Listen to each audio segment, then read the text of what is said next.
Well, hello, everybody. A little bit of a different, I'm going to remove that from the thing. A little bit of a different vibe today than we were anticipating. Unfortunately, Dr. Erin has the COVID. I know it's not great. And so, because of that, um, there's because Erin has COVID, obviously, I'm taking some more extra responsibilities. Here's my lunch.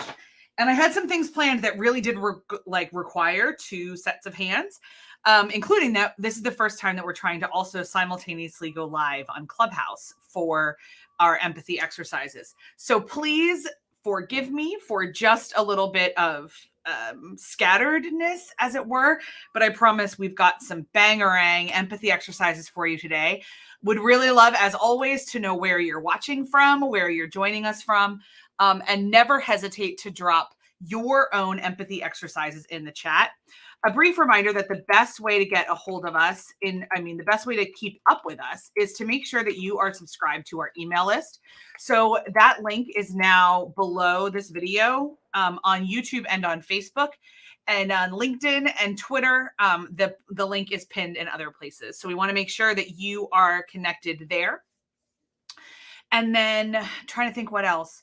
We're definitely going to keep doing these for the summer. Really excited. I know Erin is gutted. By the way, she is feeling fuzzy and very tired, but so far does not have the most extreme symptoms. So like she's COVID okay, whatever qualifier we put on that. I miss her dearly. And I know she was really looking forward to getting back to everything today. Hey, Britt. So glad that you could join us. And so I will soldier on. I hope that you will all forgive me for being just a little bit scattered. I will do my best to maintain the professionalism anyway.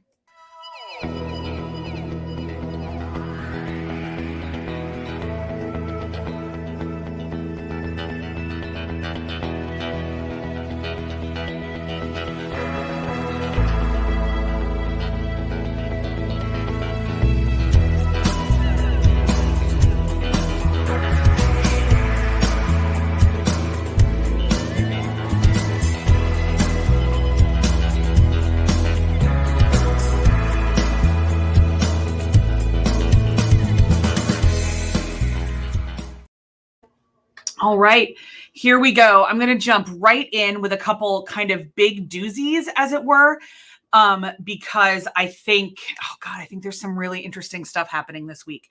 So first of all, thanks for the love, Angelique. It's so good to see you. So good to see Brittany. Such a delight. So, all right, first of all, we got to talk about Hobby Lobby again. Aren't you so excited that we have to talk about Hobby Lobby again? So Hobby Lobby has been sued by the Equal Employment Opportunity Commission, which is an entity here in the United States that ensures equal opportunity and equal employment. Hobby Lobby, according to the lawsuit, Hobby Lobby fired an employee for failing to show to work when, in fact, Hobby Lobby failed to give the employee reasonable accommodations. So a couple quick explanations as to what that means.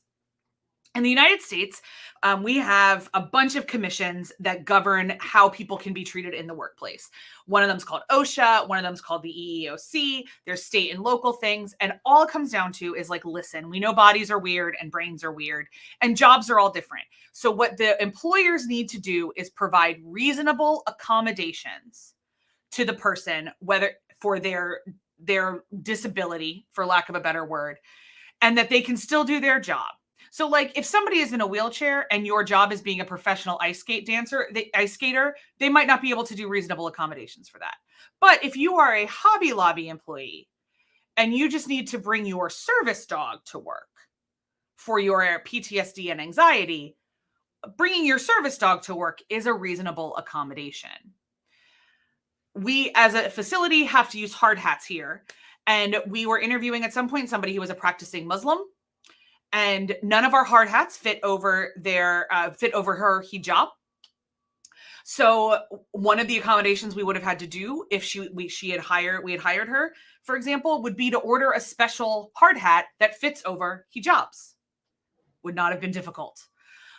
just like it would not have been difficult for Hobby Lobby to allow this person to bring their service dog to work. So really briefly, what the Hobby Lobby permits customer service animals in the stores, but it was concerned that a coworker or customer might be allergic to or trip over the dog, or the dog might break something.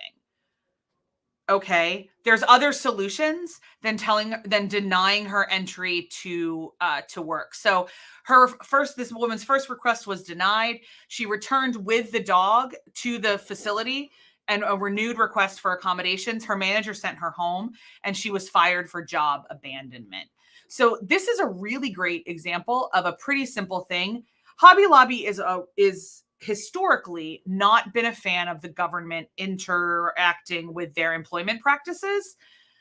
They're a family-owned business. It's all one family, whole nine. And to which I say, as a family-owned business, they are faith-based people.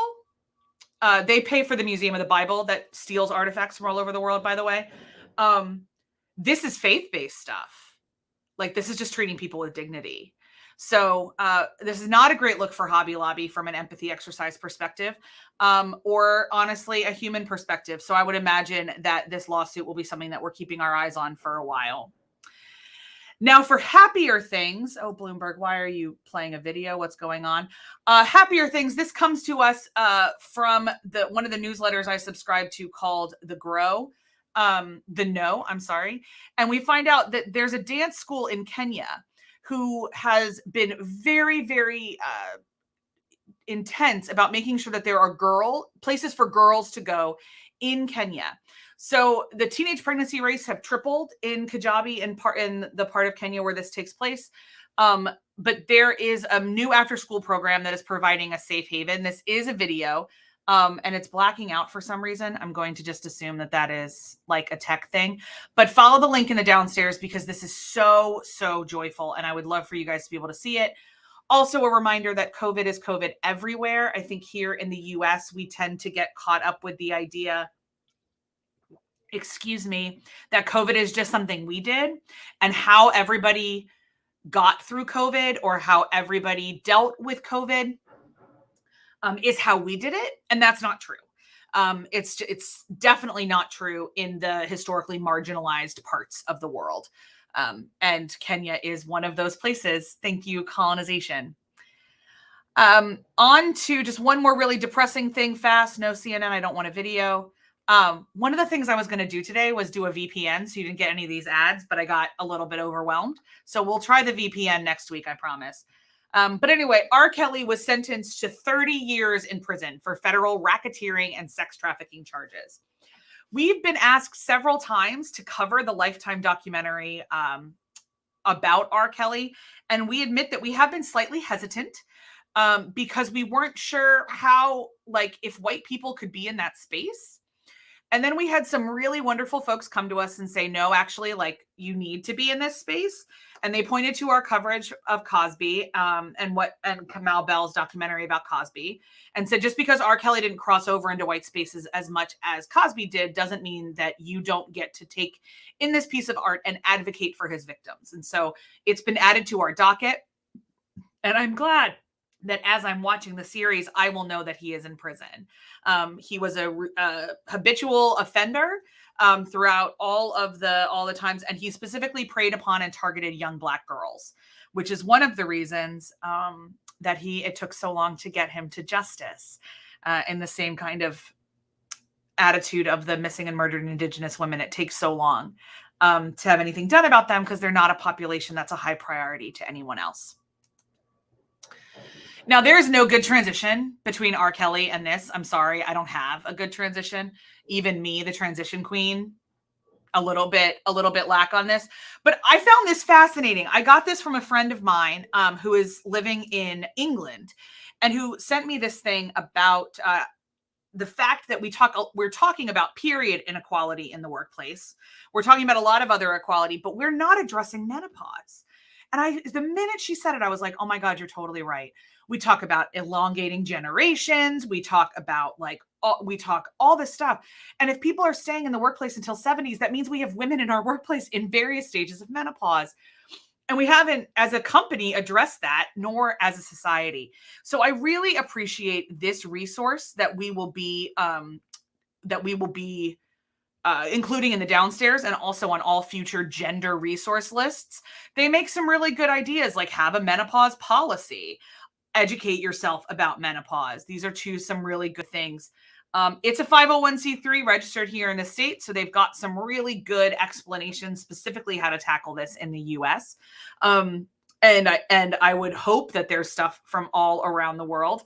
I am really excited about this topic getting a little bit more traction, and I hope it continues to. Speaking of things that I wish would get more traction, I did the transition. God, this fell out of the news so fast, didn't it? This is the story of the at least 50 people. And Cheryl, if you're there, you can tell me if there's been an official final body count. I couldn't find it in my Googling today. People found dead in an abandoned 18-wheeler in San Antonio.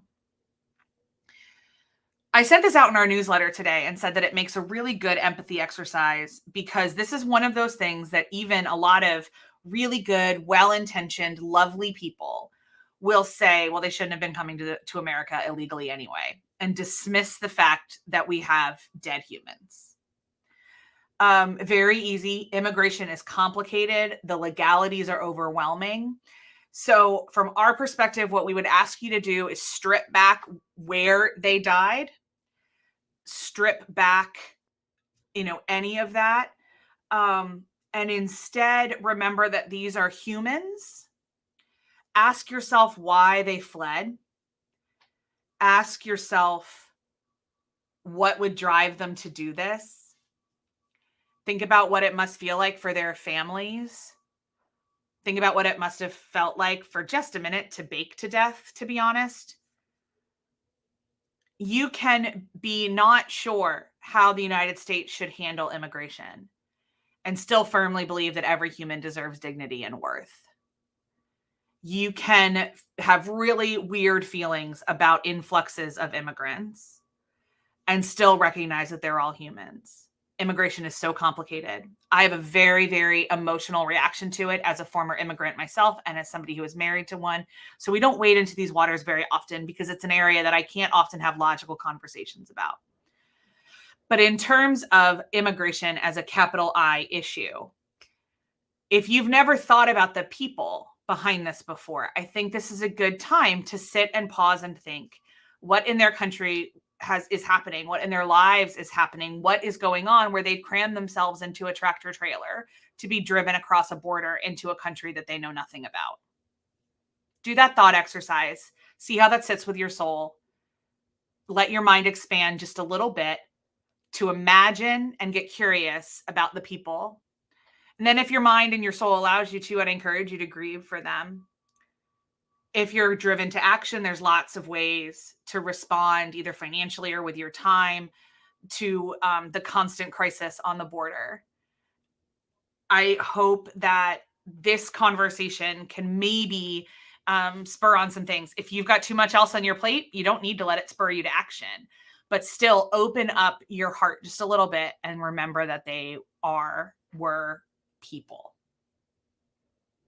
One of the other things that folks are having a really hard time seeing humans behind is the ban on transgender athletes that a lot of elite sports bodies are starting to put down.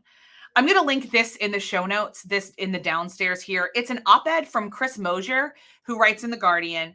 And the title is, "As Elite Sports Think Again About Trans Participation, Our Only Demand is for Fairness." So I was not an NCAA athlete, but I love a lot of people that operate under NCAA violations, like NCAA rules and guidelines. And so I can promise you and tell you that they test these folks within an inch of their lives, and that no athlete who is out of hormonal balance in any way, shape, or form, who has any hormonal advantage at all, is allowed to compete. That's just not how this works. It might in like football or basketball where there's a lot of money on the line, but stuff like swimming, no, they follow everything to a T. And so watching all of this unfold has been very confusing to me and feels very more emotional than scientific. And emotions are often the rule of the day right now. We're going to get to Roe in a minute. Emotions are driving a lot of political decisions and strategy things at the moment. It feels more so than other times in my lifetime. Even just the fervor, the fever pitch of emotions is really difficult right now. And transgender athletes is definitely one of those issues. So I'm going to link the show notes, empathy exercise, expand yourself a little bit if you've never met a transgender person, much less a transgender athlete. It's important to be listening to some of the voices right now, instead of just the ones from cisgendered folks who are talking a lot about fairness. And just a quick thing on that is that there's really no such thing as fairness. And so we can have different conversations. Okay, finally, I promised you guys that we were going to head to Roe. And so here we are. And the tack that I would like to take really briefly is a graphic that Stacey Abrams posted, that friend of the show, Cheryl, shared with us, that said one of the things that Stacey pointed out in the gubernatorial candidate for the great state of Georgia has pointed out is that, 82 of Georgia's 159 counties don't have obstetricians or gynecologists. 82. So healthcare access is majorly compromised by that statistic. Really briefly want to go over the stuff that happens at an OB office if you've never been. This is where things like cancer screenings happen for cervical and colon and breast cancer.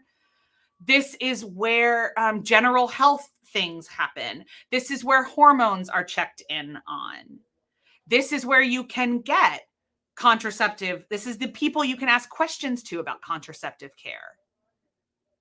82 out of 160 counties don't have an OBGYN. I have some real fears around the lack of care that the policies are taking to remember the humans that the policies make up, the policies kind of enact for. The overturning of Roe takes everything back to states. I am not the world's biggest fan of states' rights. They're too mercurial and it stresses me out. But I recognize that I live in a country that was founded on states' rights and racism. And so these are things I have to deal with. But then you tell me states' rights, and I hear that half of the counties in Georgia don't have an OBGYN. And I'd imagine some of those may only have one or two. And when we're and Georgia is not a state with exceptional or any public transportation. We're missing a lot of healthcare, and we're missing a lot of education. We're missing a lot of early cancer screenings. We're missing a lot of healthy babies.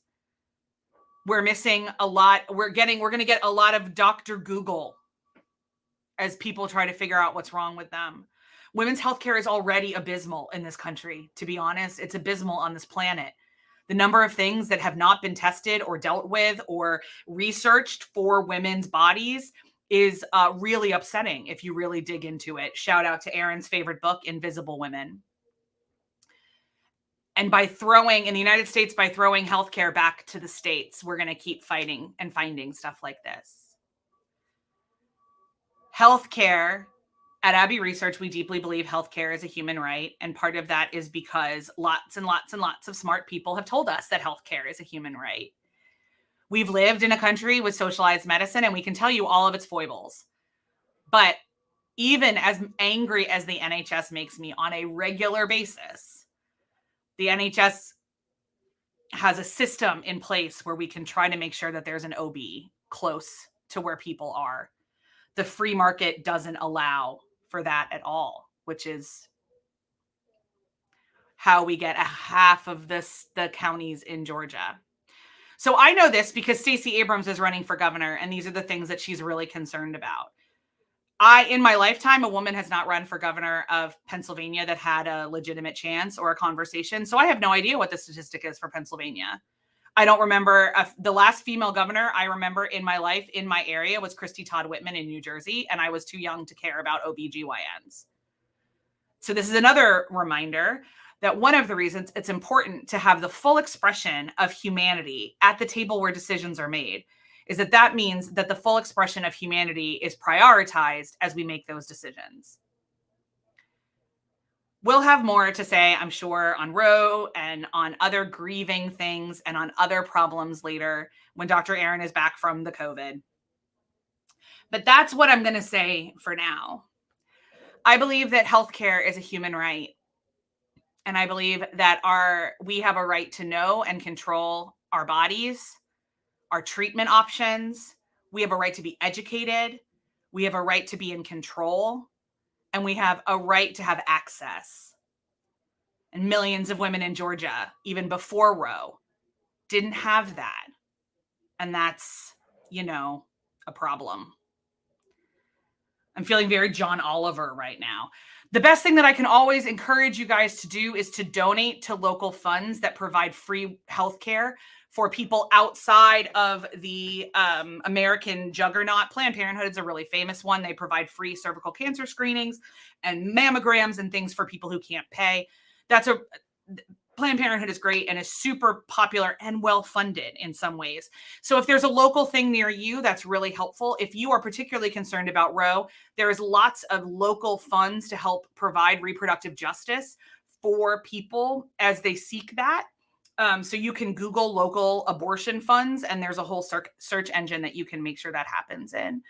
And if you are somebody who is pleased that Roe has been overturned, may I encourage you to begin to advocate for universal health care so that children are taken care of once they draw breath, and advocate for expansion of breastfeeding formula shortages, expansion of government programs to make sure that under-resourced women can raise children healthily instead, especially if they are now forced to carry them to term. So there's lots of advocacy that we can do around here for health care for all. And wouldn't it be great to do it? Okay, pals. Well, that's it for me for this edition of Empathy Exercises on this Tuesday, July 5th. If you are joining live, thank you so much to everybody who came out. It means the world always whenever you join us.